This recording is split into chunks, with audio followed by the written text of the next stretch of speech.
Hello everyone, আসসালামু আলাইকুম। কেমন আছেন সবাই? আমি গ্রামে ফুপু শাশুড়ির বাড়ি বেড়াতে গিয়েছিলাম। তো সেখানে ফুপু শাশুড়ি মাটির চুলায় মাংস রান্না করছিল। আমি সেটা ভিডিও করেছি এবং এটা আপনাদের দেখাচ্ছি যে এরা কত সহজেই কোনো ঝামেলা ছাড়া কীভাবে দ্রুত মাংস রান্না করে। আর এই মাংসগুলো খেতে যে কী মজা হয়, যারা মাটির চুলায় রান্না খেয়েছেন তারাই জানেন। আমরা কিন্তু এত পরিপাটি করে রান্না করে দেখা যায় মাংস রান্না ভালো হয় না, বা যে কোনো রান্না অতটা মজা হয় না। মাথায় একটা টেনশন থাকে যে এটা টেস্ট হবে কি না। কিন্তু গ্রামের এই রান্নাগুলো যেভাবে রান্না করুক না কেন খুবই মজা হয়।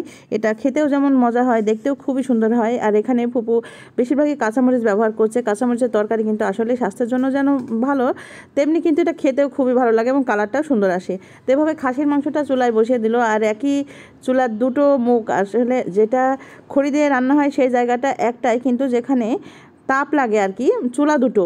তো ডাবল চুলায় এভাবে রান্না করছে, দুটো মাংস একসঙ্গে চড়িয়ে দিবে। তো এখানে আরও একটি মাংস রেডি করা হচ্ছে। ফুপু এদিকে একটি একটি করে মশলা দিচ্ছে আর মাংসগুলো রেডি করছে। তো আমরা দেখা যায় কত যত্ন করে, কত সুন্দরভাবে পরিপাটি করে রান্নাগুলো করি, তারপরেও যেন খেতে সেই রকম স্বাদ লাগে না। আসলে মায়েদের হাতের রান্নাই অন্যরকম। আর ফুপু শাশুড়ির হাতের রান্না তো আমার কাছে খুবই ভালো লেগেছে। আমি যেই 2 দিন থেকেছিলাম 2 দিনই আমার খুবই ভালো লেগেছে। আর গ্রামের পরিবেশ, গ্রামের রান্না সব কিছু মিলিয়ে একেবারে মানে কি বলবো, ভাষায় বর্ণনা করা যায় না, এতটাই ভালো লাগে। যারা গ্রামে গিয়েছেন, এভাবে গ্রামের রান্না খেয়েছেন, তারাই বুঝতে পারবেন যে এই গ্রামের এই টাটকা টাটকা যেই তরকারি রান্নার যে একটা স্বাদ, সেই স্বাদ যে কতটা ভালো লাগে। আর এরকম শিলপাটায় বেটে তাজা তাজা মশলা বেটে এভাবে তরকারির ভিতরে দিয়ে দিয়ে এই যে গ্যাসের চুলা বাদ দিয়ে মাটির চুলায় যে রান্নাটা হয়, খেতেই অসাধারণ। দেখুন ফুপু এভাবে পেঁয়াজটা কিন্তু কাটাই দিয়েছে, কিন্তু রসুনটা একটু থেতো করে দিচ্ছে। আমরা কিন্তু দেখা যায় অনেক সময় পেঁয়াজ রসুন আস্তই দিয়ে দিই, আবার অনেকে কিন্তু বেটে দিই। কিন্তু ফুপু যেভাবে রান্না করলো আমার কিন্তু আসলে খুবই ভালো লাগলো।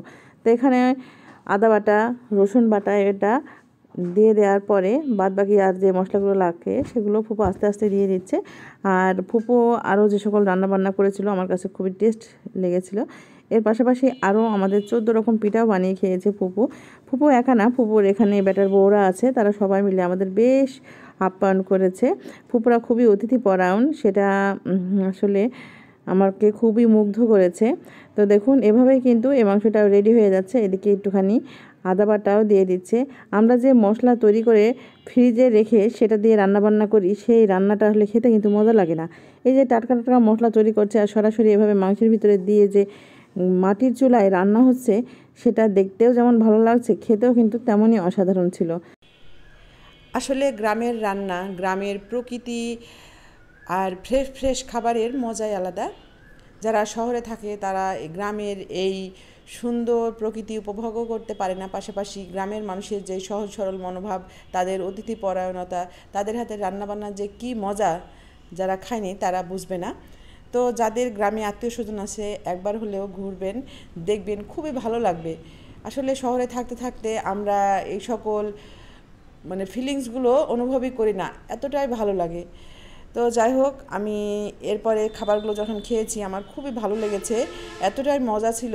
আর এই সকল পুকুরের মাছ, ফ্রেশ তরকারি, ফ্রেশ শাকসবজি, সাথে অনেক পিঠা খেয়ে আমি তো খুবই মজা পেয়েছিলাম। যতটুকুই খাই না কেন আসলে এটা খেতে খুবই মজা। তো দেখুন ফুপু এভাবে এই মাংসটাও চুলার পরে বসিয়ে দিচ্ছে। আর খাসির মাংস, গরুর মাংস, হাঁসের মাংস, মুরগির মাংস, মাছ, ডিম, কি নেই সব কিছুই ফুপু কিন্তু আমাদের এই 1 দিন 1.5 দিনের ভিতরে খাইয়ে শেষ করেছে। এক অদ্ভুত অনুভূতি, এরকম আপ্যায়ন আমি কোথাওই পাই নাই। ফুপুর কাছে যেরকম আপ্যায়ন পেয়েছিলাম, কিন্তু বারবারই আমার ফুপুর কাছে ছুটে যেতে ইচ্ছে করে, কিন্তু ব্যস্ততার কারণে যেতে পারি না। তো সময় সুযোগ করে আবার যাব ইনশাল্লাহ। তো সবাই ভালো থাকবেন, চলে আসবো নতুন কোনো ভিডিও নিয়ে। সে পর্যন্ত বিদায় নিয়ে নিচ্ছি। আল্লাহ হাফেজ, আসসালামু আলাইকুম।